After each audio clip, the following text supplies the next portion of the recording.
Hey guys, welcome back to MLB 23 The Show Red Sox Franchise Mode, and this is episode number 13. We still have 149 games to go, and it feels like it is going to be another long countdown before we reach to the end of the season and hopefully clinching for another playoff spot. But back-to-back day upload. Haven't done this for a while.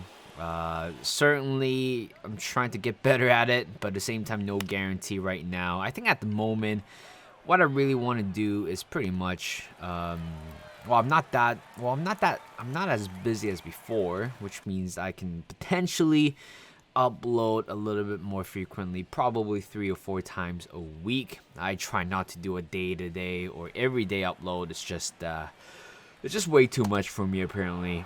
So you know what? I haven't been uploading this series for a month, and certainly the way how I want to upload it is to correspond with the real life schedule.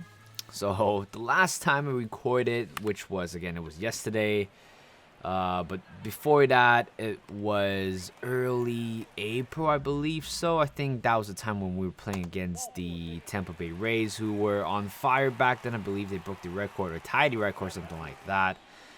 But yeah, I just kind of lost interest with the Red Sox in that 4-game series against Tampa Bay Rays, which is the one that you're watching it right now. I believe we got swept quite poorly. I remember the game. It wasn't offensively not getting going, but I think it was the first 2 series. I believe we won 9-5 and 6-7. Well, actually, no, my bad. We lost by 1 run in the first game.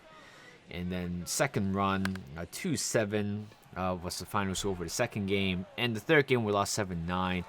And I just felt like offensively, we weren't getting anything going for the first 2 games of the series. And later on, the third game of the series, when offensively we were looking pretty good. And pitching-wise, just kind of destroy us in the end.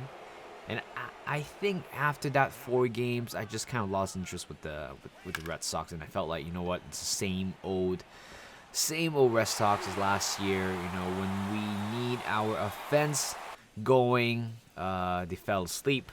When we need our pitching, in the moments that we really do need them, they disappoint us. After all, and after that, I just stopped watching, but.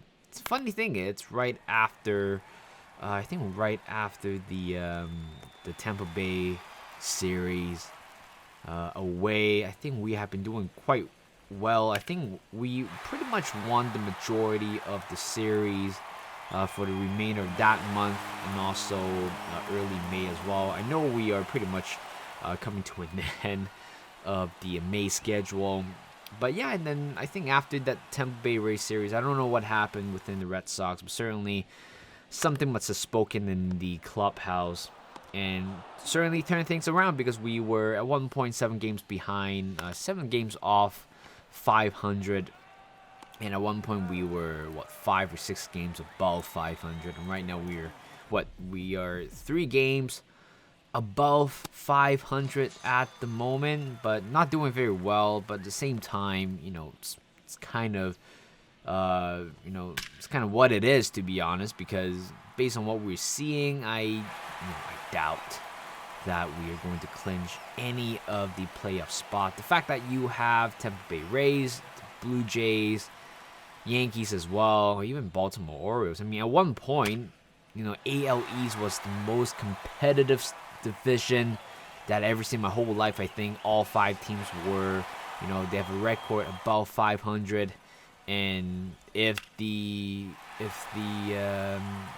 season would have ended today or that day, pretty much all 4 of the wild card spot, teams would be from the AL East. So it shows how competitive AL East has been or will be in the future. But let's talk about the individual. Well, I think another takeaway from that month or April was injury crisis. We actually we actually fallen into the injury crisis quite horribly. At one point, we didn't really have a shortstop. Roy was injured. Yu Chang was on and off again. I think he was injured.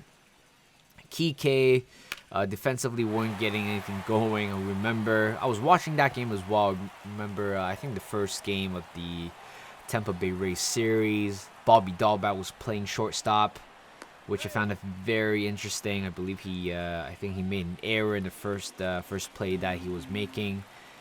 But I think without a good defensive shortstop, it's gonna hurt. The fact that Trevor Story was out for the majority of the season, I believe he is going to be back by late June or early July. And Mondesi as well. Everybody forgot about him actually because he is a shortstop. But right now, our two best shortstop in the game, apparently it's out. Right now, I think at one point we put on Yu Chang for a few games. I mean, Yu Chang had a tremendous run in the World Baseball Classic, and everybody was hyping him up. But like in reality, his batting, average was quite low to be honest. But when we needed him in certain areas, certain situations, he would deliver. I remember he hits I think he hits 3 home runs already for the Red Sox already, looking very good. But somehow, I think it's the Milwaukee series. I believe he injured himself. I think one of the tiny little bone on his palm or in his hand. Well, that was a very bad luck actually. And eventually we had to move on from Yu Chang and put in Kike there. And at the same time, we did call up and Manuel, I think that's how you pronounce his name, Valdez, solving the temporary infield crisis, which I'll go over that later or in the next episode. But thank you guys for watching. Hope you guys enjoyed this video. Like this video, subscribe to my channel, and I'll see you guys in a bit.